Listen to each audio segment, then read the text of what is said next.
Alright folks, so in this video we are going to review the Retevis RT98. I was contacted by the folks over at Retevis and they asked if I would do a video review of this particular product. And of course I said yes. They sent it to me free of charge, and here it is. Anyhow, it's a smaller UHF ham radio. Let's take a look at the box and see what it says. There's the model number and its designation as UHF from 400 to 470 megahertz. And I really don't see anything else on the box. So let's go ahead and get this baby opened and see what is inside. So the first thing that we see is a programming cable. I don't know if this came with a programming cable because it's a test and evaluation unit, or if they all come that way. I've seen it listed in a couple different places with both. It comes with a booklet of warnings, which we're not going to read, and a user manual. The user manual is very well written for a Chinese radio.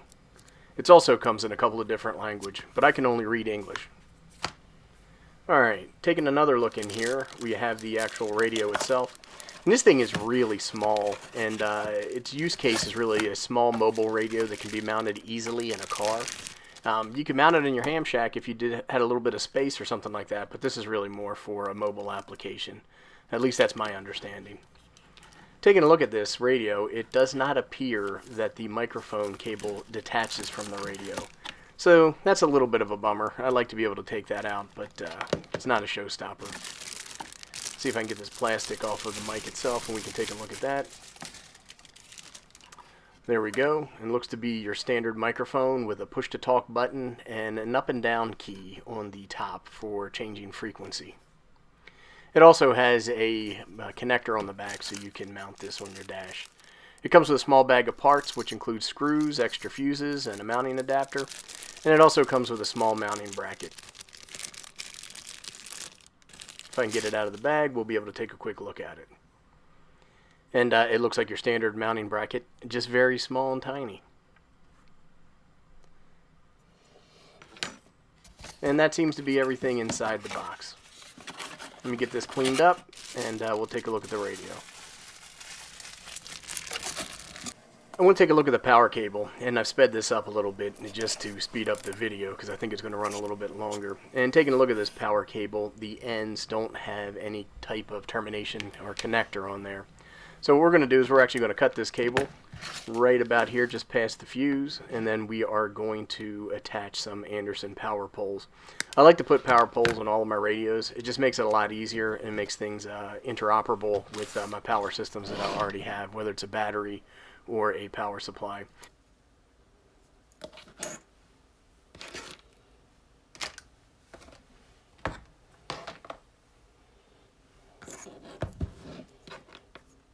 And see, I can just connect this right up to my battery, and then I have power here on my bench, or maybe I'm going to go ahead and take this radio downstairs or outside, something along those lines. It just makes it really easy and extends the portability of it. Let's go ahead and do some actual power tests on this radio. And for this I have a PowerWorks meter, and then I'm going to be transmitting into a dummy load. But what I want to find out is the power consumption for the radio. That way, if I do take this thing mobile and I'm going to use a battery, I know how long my battery will last. So what you can see here is it uses 0.17 amps when sitting idle. That is not keyed up. On its on its highest setting, it looks like it goes all the way up to 2.36. And that's 15 watts of output on the high setting. Next, we're going to take a look at medium, and medium stated as 10 watts of power output. And so when I key this up, we're using about 1.72 amps of juice or current. And then finally on low, which is 5 watts, we're going to go ahead and we're going to key up, and we settle down on 1.5 amps. So that's not too bad. A battery like this is a Bioenno 12 amp hour battery will last forever. The next thing I want to do is I want to verify the power output in terms of watts. So we're going to use the Nisei RS40. It's an SWR and power meter, and we're going to use an MFJ dummy load attached to the radio. For this test, I've set the function to power, and I've set the range to 60 watts in the event that it goes over 15. And you can see that when I key it up, it is almost 20 watts. It's probably really more like 17 or 18 on the output. So let's go ahead and we're going to switch the range down to 15 watts now, and we're going to test the medium setting. And again, this is supposed to be 10 watts. Let's see what we get. And when I do this, it looks to be more like 11 or 12. So again, it's a little bit over what the radio was rated. So let's go ahead and make the adjustment on the radio and set it to low, which is rated at 5 watts, or stated as 5 watts, I should say. And then I'm going to go ahead and I'm going to key this thing up and see what we get. And it looks to be about 6 watts. So it comes in a little bit higher than expected. So taking a look at the layout of the radio, you can see that you have a receive indicator and then a transmit indicator in terms of 3 LED lights on either side of the display. You have the display, you have a function menu key that allows you to access your menu. You have a VFO and memory mode button, which allows you to toggle between the 2 modes. You have a scan key, which will allow you to scan frequencies in VFO or channels or memories in memory mode, go figure. And then it has a squelch button. Now, what I would like to have is if I push this squelch button, then I could actually manually adjust my squelch, and I can't. This just opens squelch all the way. We already looked at the microphone, which has the PTT and the up and down buttons. So here are some specs on the RT98. You can freeze this and or pause this and read it in more detail if you want. But some of the things I wanted to highlight is that it is UHF. It has 199 channels. It has 2 bands, wide and narrow band. We've already talked about the power output of 1510 and 5 watts. I'll include a link to this site below, but this is the Retevis website where you can actually purchase the radio, or you can get more details on specs. It looks like it lists for $69. Again, I'm not entirely clear here. It does not list the programming cable as part of the package contents, but when you see other places, it does.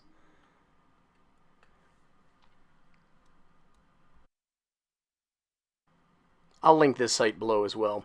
But from the main Retevis site, you can go over to support in the menu bar. And then once you pick resources, a new window will open up where you can download the computer programming software, or CPS, for a bunch of different radios, but you want to get it for this particular radio. Now be careful at the bottom of the page because it actually has VHF and UHF options for the RT98. This is the UHF model. I do not believe the VHF model is out, but maybe this is letting us know something. So when I go ahead and I click this, it's going to download a zip file. We'll come back when the zip file is finished. So here in my downloads folder, you can see the zip file. What you want to do is you want to right click on this and pick extract. So I'm just going to extract it to a folder within my downloads directory because that's easy for me to do. I only really use this computer for programming ham radios. And once I do this, it's going to create a folder, and I'm going to go in that folder, and then I'm going to run the setup routine. I just run through the setup routine the same way I would if I was installing any other piece of software on a Windows 10 environment. I am going to note that this is a Windows 10 32-bit home edition of Windows. Now I'm going to get a message saying that Windows protected my PC. I'm going to click more info, and then I'm going to click more run anyway. And this is because the software is not digitally signed. Now I'm going to get another message from Windows asking if I want to allow this file to make changes, and I click yes. And then it's going to go ahead and ask me what language I want. Again, I can only read English, so I'm going to pick that. And then I'm just going to go ahead and I'm going to walk through the installer. I am going to check the option to create a desktop icon and to launch the program when finished.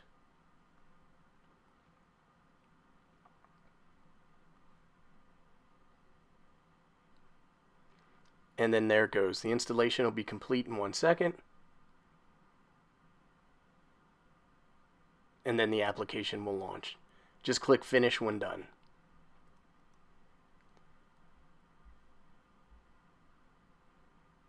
So once the application loads, you can see it's a pretty basic interface, similar to other programming software that's on the market. One of the things we want to do is we want to make sure our COM port's set correctly. I can use Device Manager from the control panel to determine which COM port my radio is connected to. Just scroll down to COM ports and LPT ports, and then I can see which one's connected to. I'm going to check the driver. It uses a prolific driver from 2007. When I connected my radio through the programming cable, Windows did not install any drivers, likely because I already had this driver installed from programming other radios. Back in the computer programming software, I want to choose Set from the menu, and I can set my COM port, and then click OK. Also under Set, there's something called Set Initialize. I'm not entirely sure what this does, but it works when I click it, so I went ahead and I did that as well. Also, from the Program menu option, I can pick Export from Radio, and that way I can make a backup copy of the default configuration. Something I found interesting, when I click on Model, I get a dialog box that allows me to pick between different models of the same radio with frequencies locked in and out on RX and TX. I tried to do this and it didn't work. I got a frequency error when I tried to write to the radio, so I haven't figured out a way to restrict TX yet. From the Function Edit menu option, I get a dialog box that allows me to change multiple parameters. I can change the display mode. I can have it start up in VFR or memory mode. I can change the startup message. You can go in and try out some of these different settings and find out what works best for you. The main area of the interface consists of a data table, much like a spreadsheet, that will allow you to insert rows, delete rows, and modify rows for different frequencies that you want to program to the radio's memory. You can cut and paste rows, and you can cut and paste information from one row to the other, which makes programming this somewhat easy. It would be nice if I had the ability to import or export from an Excel or CVS file, but I don't, so I'm not going to talk about it.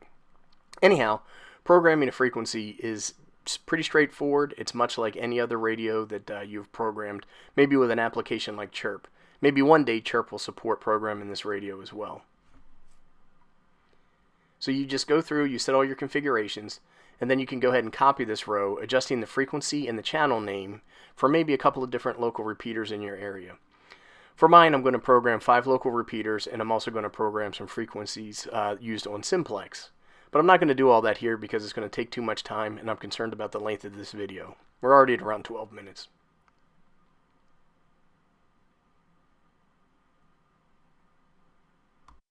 So here we are with the programmed radio.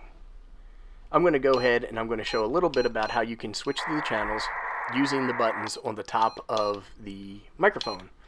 That one channel is throwing some static because it's a Yaesu System Fusion channel, but it's pretty easy to change between them.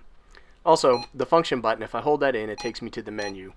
Now I have to go through the menu options by turning this volume knob.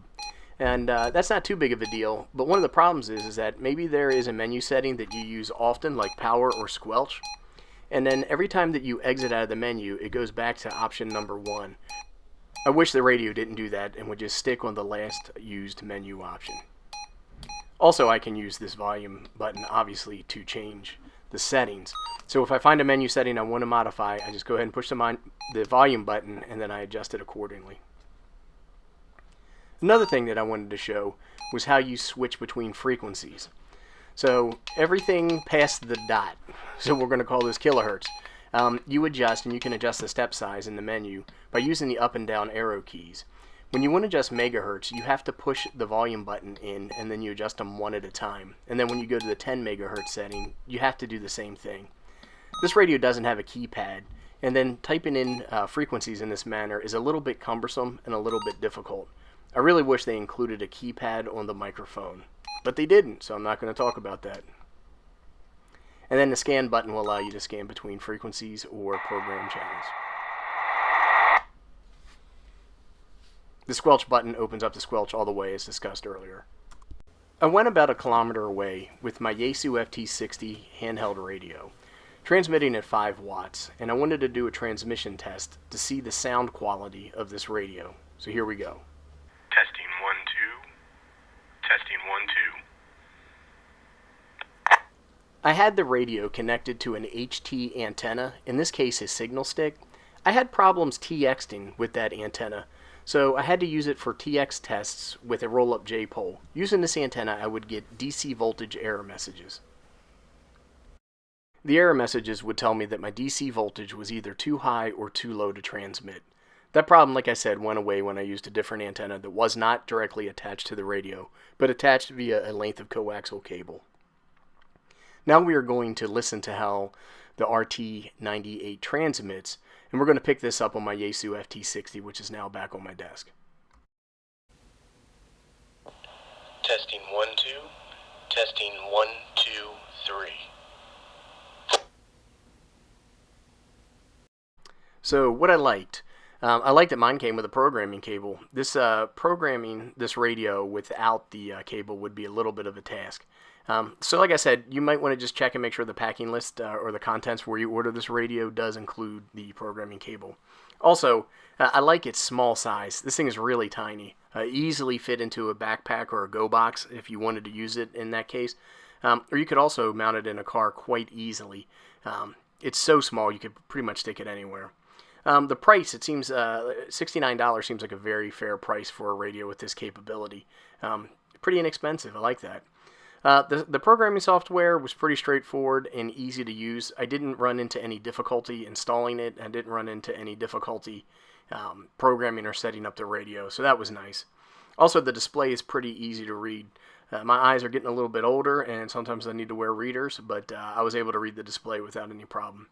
As mentioned, the manual is well written, it's easy to understand, and the audio is pretty clear. So those are the things that I liked.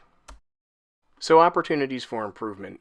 If this was a dual band radio which included VHF, that would be awesome. I do understand that would likely increase the size and the cost of the radio, and then would change the dynamic, but it would be very cool to have a UHF VHF radio in this size. I didn't like that the microphone doesn't attach, so if something happens to the microphone, it gets broke or damaged, replacing it is going to be a little bit more of a chore than it needs to be. Also, a lot of times if I drop my car off to be worked on, I just take the microphone out so I don't have to worry about somebody using the radio. We discussed the menu resetting every time that it's used. Also, squelch is buried pretty deep in the menu, so it would be a lot easier if I could access frequently used menu options without scrolling through the whole setting, all the settings. Programming from the menu, I kind of mentioned this, it takes some practice. It's doable and you could get good at it, but this radio is really more for somebody who's going to program it once, stick it in the car and drive around and talk on their local repeaters. Programming it from the menu is a little bit of a chore, as I mentioned. No keypad. Direct frequency input from a keypad would be fantastic. And then I mentioned that there is no computer programming software import-export feature. So for some final thoughts, I like the radio. It feels like it was designed pretty well, and the construction's good. It works well, and as I mentioned, I get good audio on it. I did mention some opportunities for improvement that I think should be looked at seriously. Probably the most notable one would be include a keypad on the microphone. That would make the radio much simpler to use. The small size of this, as I've mentioned, makes this very easy to install or find a location in a vehicle if you wanted to use it that way. Anyhow, in a nutshell, what we have here is a moderately priced radio that does have some pretty unique features and capabilities. You'll have to decide if you want to pick one up for yourself. Anyhow, I did want to say thank you to Retevis for sending this radio out for my consideration, and I want to thank everybody for watching. If you like this video or you found it helpful, go ahead and click the like button, leave a comment, or even subscribe. I appreciate everybody watching. Thanks.